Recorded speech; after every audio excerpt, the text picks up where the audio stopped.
once you start building that mindset, it is going to be so easy. Nothing is going to, nothing is going to overpower you. See, let's take an example of a guy who is losing weight. I like people who want to lose weight because most people never lose weight, or they lose it then they get it back because they just want to see the immediate results.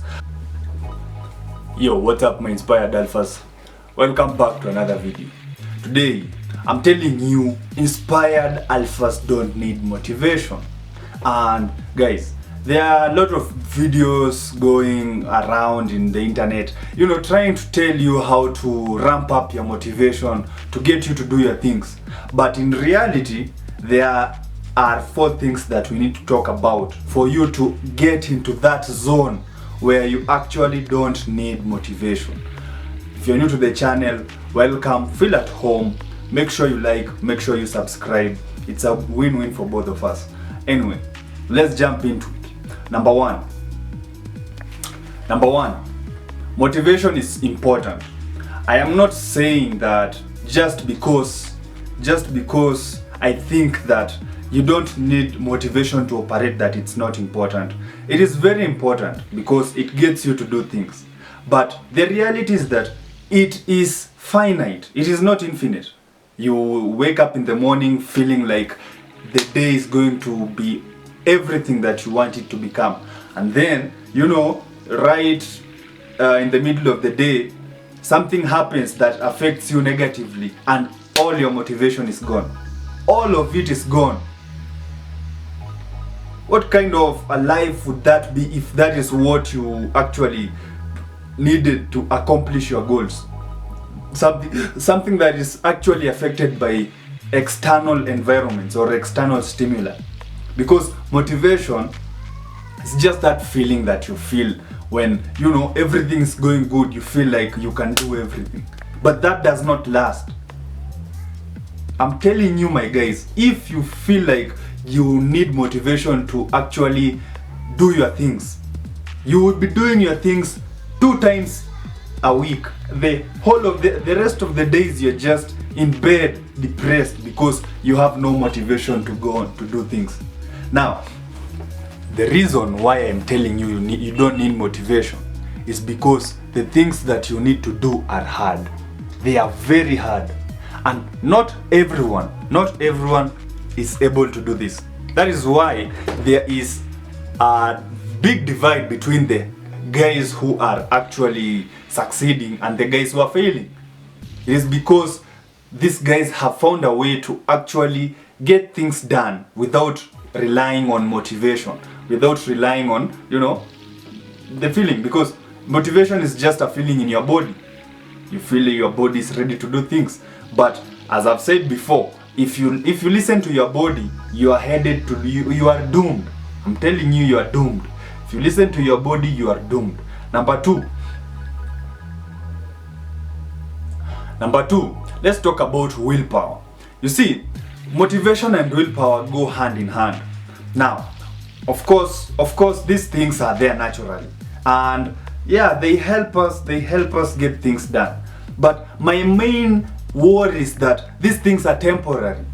Whatever it is we want to achieve, we need it to work in the long run. We need it to work regardless of how we feel, regardless of how our body feels. Now, there's this book I'm reading. It's called Overcoming the Habit of Yourself, or Change the Habit of Yourself. It's by Joe Dispenza. Yes, go read it. It talks about how our bodies have been programmed to be automatic, and now our body becomes the brain. So the way we feel is, first we feel it in our body, then our body tells the brain what to do. And that is how willpower works. You wake up in the morning and your will to wake up early, your will to wake up early in the morning is not there. So your body tells your mind, hey, let's just sleep in. And you sleep in. You sleep in, man. And remember, this is a competitive world.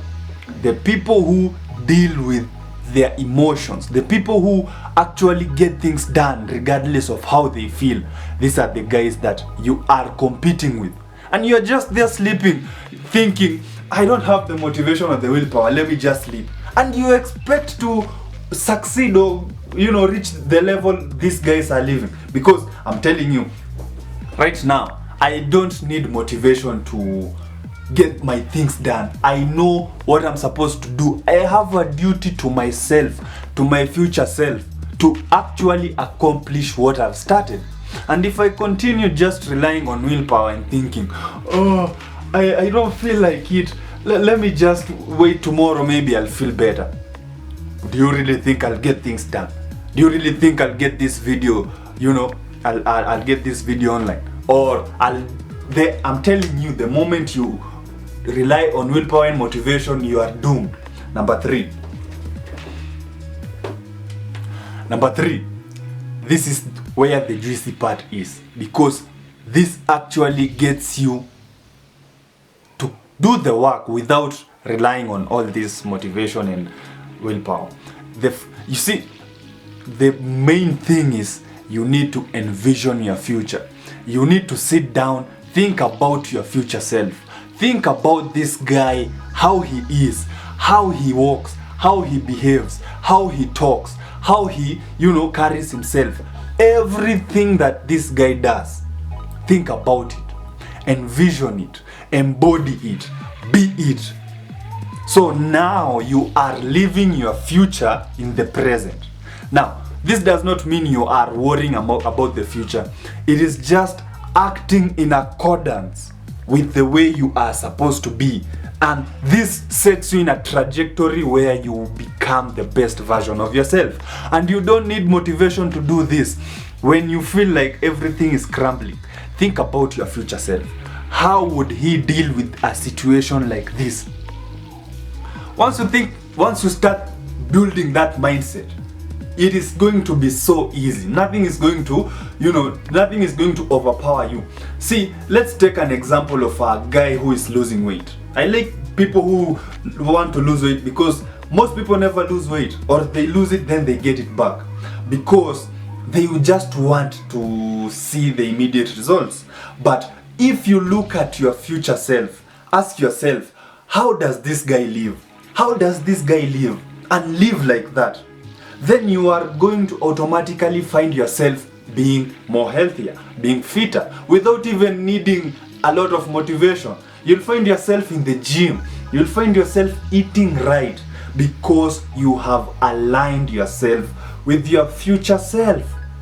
So motivation, when it comes, it actually boosts you and helps you in times when, it helps you get a lot done. But the times when you don't feel like doing it, when you actually look at your future and you imagine that if I don't do this, I will remain the way I am today. I will be a prisoner of my present state. This thought should scare you. This thought should get you going. And this is what I do. I know who I want to become. And I am living like that. And every single day, I know I am getting closer and closer and closer. So do this, and I'm telling you, 1 year, 2 years from now, I'm sure we will meet with some of you, and you will thank me later. Last but not the least, your body is your mind's tool. Your mind is your engine, your body is the tools. Now, think about that. Most of us, what we do is we just give in to our bodily emotions, our bodily desires. You feel like you're stressed, your body tells you, let's go eat. You feel like, you see a hot chick with a nice booty, and your body thinks, let's go get it. Let's go watch some explicit content. But the more you give in to your bodily desires, the more you are in a prisoner of your own state. Because if you cannot think beyond your body, then you cannot achieve anything. That is the reality. If you cannot think beyond your body, imagine your body is your mind. That is so sad. Every time you tell yourself you're going to accomplish this, your body is always resisting. Your body is always resisting because you have not taken control over your mind. So guys, your body should propel you towards getting your goal. Now, I think about this when I'm in the gym. It is painful. Actually, it's painful when you are pushing it, when you are grinding. But when you think that your body is just a tool, your mind is the real deal, then you are actualizing what your mind is seeing. Your body is just, following the flow. So you need to get your mind right. Get your mind right. Rewire your brain. Rewire your brain to, to control your body, to control your emotions. Know how to respond to the basic emotions like hunger, like lust, like like stress. The things that you usually do, stop doing them and do things differently. Then you will see the changes. You will see the changes, my guys. Hopefully you got value from today's video. Make sure you like, make sure you subscribe, and see you in the next video. Peace out.